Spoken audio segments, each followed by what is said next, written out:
Hello everyone, this is good morning. This is Vijay Vikram Singh. और आप लोग कैसे हैं? होपफुली मुझे उम्मीद है कि आप लोग ठीक होंगे।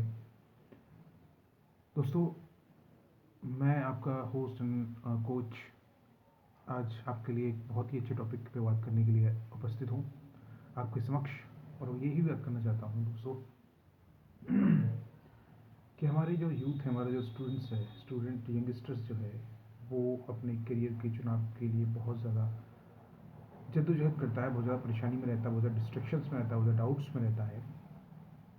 मैं जितना अपना ज्ञान एकत्रित कर चुका हूँ, जिस हिसाब से मैंने अपना ज्ञान को एकत्रित किया है, और आपके सामने ही उन सारी डाउट्स को विद सॉल्यूशन में आज आपको बताने वाला हूँ। सॉरी।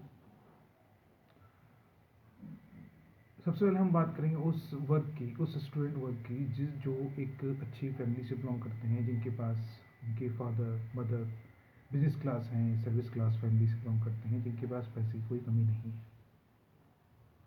कहने का मतलब ये है कि अगर कोई एक फैमिली है, उसमें एक बच्चा है, वो बच्चा, उसके फादर किसी डिपार्टमेंट में है, किसी गवर्नमेंट डिपार्टमेंट में है, और उनकी एक मंथली इनकम डिसाइड है।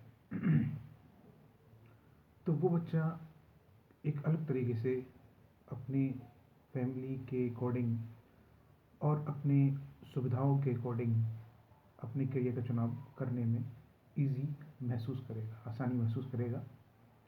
फिर हम बात करेंगे कि अगर डिसीजन लेना है इस तरह के लोगों को भी, तो कैसे डिसाइड करना है। लेकिन मैं थोड़ा सा डिस्क्राइब कर दूँ, थोड़ा सा डिस्क्रिप्शन में आपको बता दूँ कि बेसिकली किस तरह के अपनी जनरेशन में किस तरह के लोग हैं, जिनके साथ क्या क्या प्रॉब्लम फेस करनी होती है। दूसरा तबका जो है वो ये है कि जिसके पास ना तो कोई सुख साधन है, ना कोई सपोर्ट है, ना पैसे हैं, और ना ही कोई नॉलेज है, ना कोई शिक्षा है, और ना ही कोई बैकग्राउंड में ऐसा है जो उसको उन सब चीज़ों के बारे में बताए। तो दोस्तों, पहले हम बात करते हैं उन लोगों की जिनके पास सुख सुविधा और एक सपोर्ट अवेलेबल है, फिनेंशियल सपोर्ट अवेलेबल है, लेकिन उनके पास करियर चुनाव में कोई गाइडेंस नहीं है। इस तरह के स्टूडेंट्स के लिए साफ साफ तौर पर आप अपनी स्ट्रेंथ को पहचानिए, अपनी इंटरेस्ट को पहचानिए।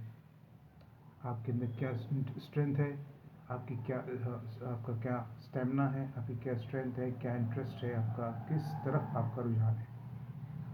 जब आप 10th 12th में होते हैं तो ऑब्वियसली हमारे बोर्ड एग्ज़ाम्स होते हैं, और बोर्ड एग्ज़ाम्स में ये डिसाइड करना होता है पहले से कि हमें साइंस लेना है, कॉमर्स लेना है, आर्ट्स लेना है, पीसीबी लेना है, क्या लेना है। वही चीज़ फिर आगे जाके आपके करियर के तौर पर एक ऑप्शंस क्रिएट करती है, ऑप्शंस प्रोवाइड करती है।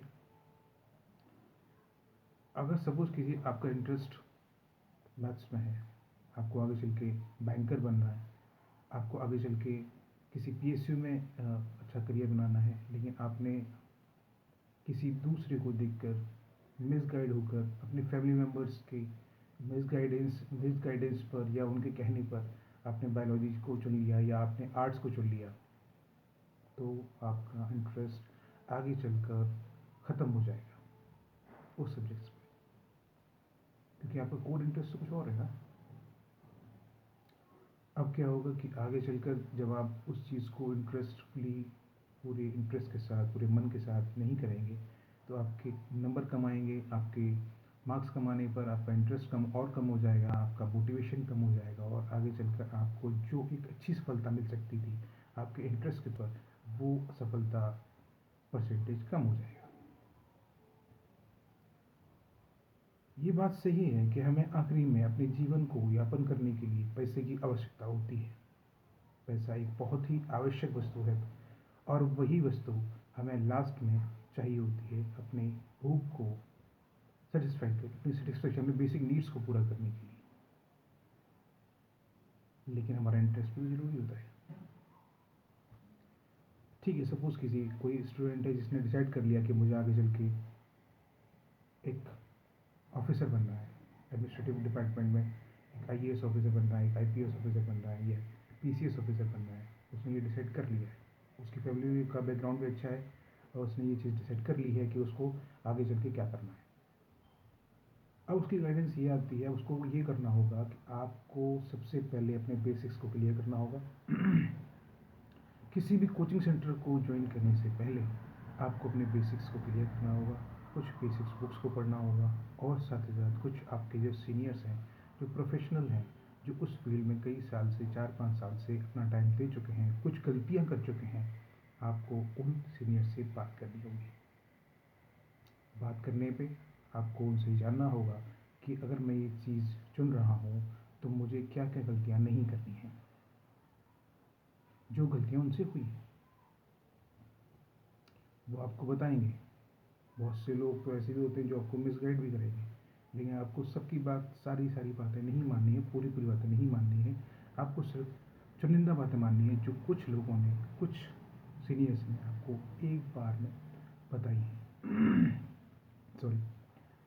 आपको फिर डिसाइड करना है कि क्या क्या बातें सही हैं, उन बातों को आपको फॉलो करते हुए स्टेप्स लेने हैं, और डिसीजन लेते वक्त आपको अपने बेसिक्स को ज़रूर क्लियर करना है। अगर आपने अपने बेसिक्स को क्लियर कर लिया और फिर आपने कोचिंग की, आपने प्रिपरेशन की, आपने एग्ज़ाम दिया, और आप डेफिनेटली आप 1 नहीं, 2 नहीं, 3 साल, मतलब आप उस सक्सेस को अचीव कर ले जाएंगे। एक अच्छी लाइफ आप गेन कर लेंगे, आप अपने जीवन में सेटिस्फाइड हो जाएंगे। राइट। अब दोस्तों, फ्रेंड्स, हम बात करते हैं उस तत्व की, उस वर्ग की जिसके पास कोई गाइडेंस नहीं है, पैसा नहीं है, कोई भी सोर्स ऑफ इनकम नहीं है, कोई भी नॉलेज ऑफ इनकम नहीं, नॉलेज ऑफ गेन नहीं, नॉलेज ऑफ सपोर्ट नहीं है। उस तत्व के, उस स्टूडेंट्स के वर्ग को, जो हमारा वर्ग है, स्टूडेंट है, उसको क्या करना होगा? उसको दोस्तों सबसे पहले अपने एक कोई लार्ज, अगर उसका कोई भविष्य में कोई उसमें एम को एक डिसाइड कर रखा है कि मुझे इस एम को चुन लिया है, इस एम को पूरा करना है, इस एम को पाना है, तो सबसे पहले ऐसे तत्व के स्टूडेंट्स को अपना एक प्लान बी ज़रूर बनाना चाहिए। प्लान बी में वो अपनी फाइनेंशियल प्रॉब्लम्स को दूर कर सकता है। जैसे कि अगर किसी को डॉक्टर बनना है, या किसी को बड़ी सर्विस, अलाइड सर्विस या एडमिनिस्ट्रेटिव हायर पोस्ट पे जाना है, बड़ी सर्विस को अगर उसको अचीव करना है, तो उसको अपने साथ एक प्लान बी ज़रूर बनाना चाहिए। उस प्लान बी से उसके जो फाइनेंशियल्स, जो एसेट्स हैं, वो उसको मिल जाएंगे, और उससे वो एक फाइनेंशियल डिप्रेशन होगा, वो उसको फेस नहीं कर पाएगा और ना करेगा।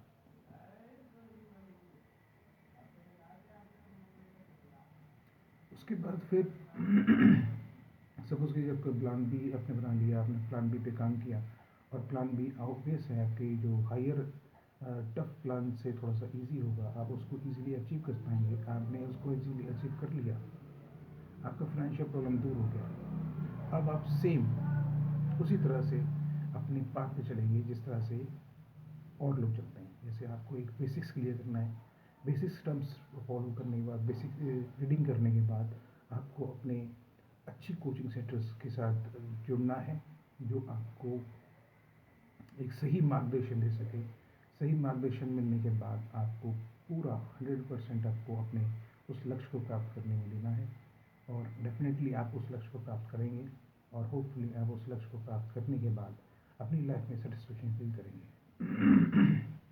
क्योंकि मेरा मानना ये है कि एट द एंड आपकी लाइफ में सेटिस्फेक्शन होना बहुत ज़रूरी है।